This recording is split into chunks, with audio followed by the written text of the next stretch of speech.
if you are heading to a nursing placement soon, or if you have already started, you will be feeling a mix of excitement and panic. I mean, lots of it.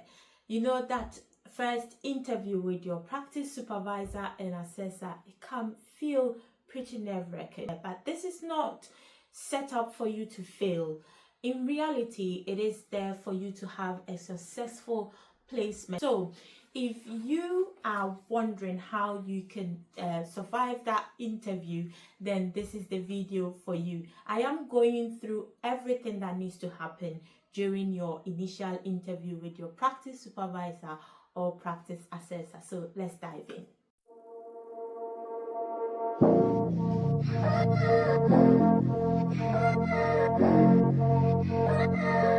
So I have put everything into 7 bullet points, and I need you to listen to the end of the video, because this is where you can put stuff together to make it yours to have a successful nursing placement. Now, my first one, get rid of your anxiety.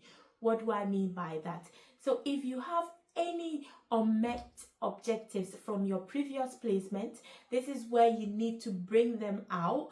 Be honest about them. Let your assessors and supervisors know during that initial interview that you couldn't achieve certain proficiencies and you would like to sort of get them in that placement area, because the last thing you would want to do is to finish your placement and look elsewhere for that proficiency to be completed. The feeling you don't like it.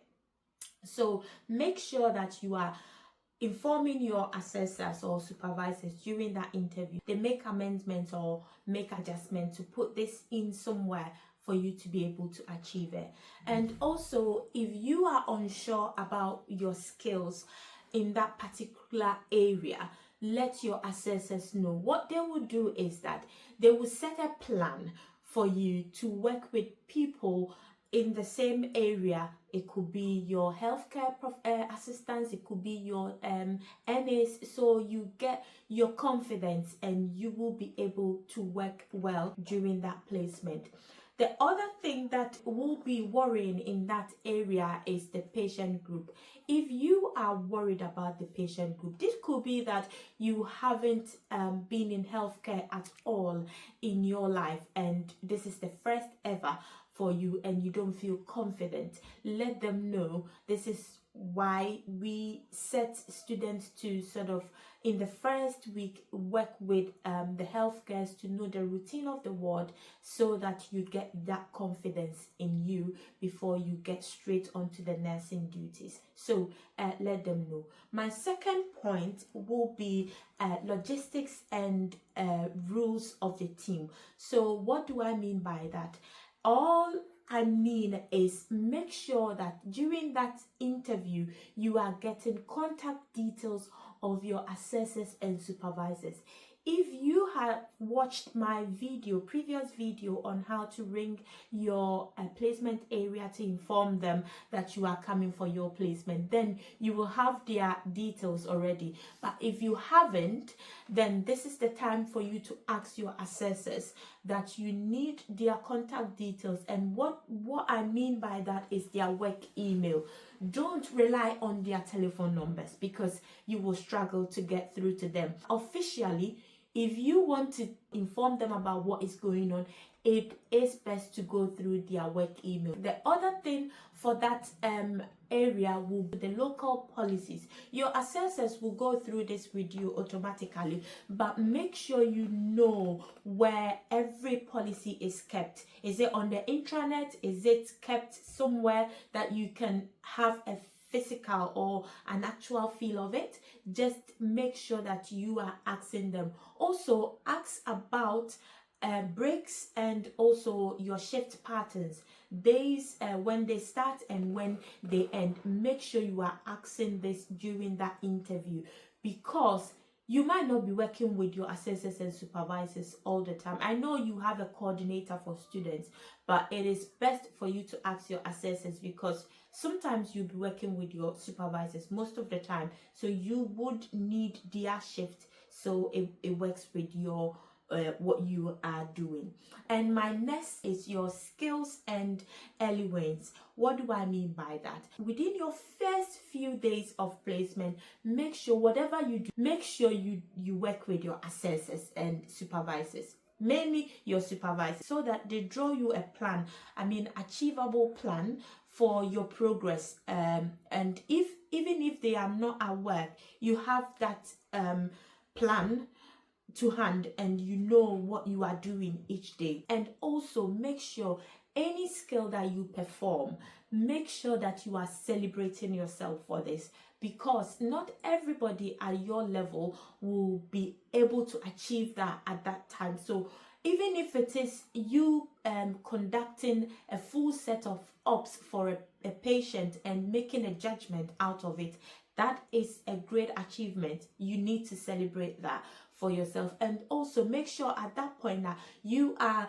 letting your assessors know what level you are at that time, because whatever they put you, whatever they delegate you to do, they are accountable for that. So you would rather let them know your strength and your weakness. Do not hide anything from them.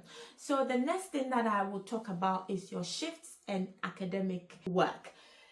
So many times I see that students come to placement and they have assignment hanging on top of their head, and this is hijacking their headspace. Instead of them focusing on their clinical learning, they will be thinking about their essays. The essays form, or your assignment form, part of your learning. But what I mean is that when you come to this interview early on, let your assessors or supervisors know that you've got an assignment. What you will find out is so many of your practice supervisors and assessors would have completed that university, and they might have a tip or two to support you with your essays. So don't hide this from them. Let them know that you have an essay, if it's resources, if they can help you with that. And your shifts, make sure that you are experiencing all the shifts on the ward, and whether it is days or nights or the hours, make sure you are experiencing everything. The reason being that when you register, you will do everything and anything. So make sure early on you are experiencing all of that, and also that will help you to know how the placement area operates. And next, take skills and opportunities. Let your supervisors know that you would want to do spokes placement.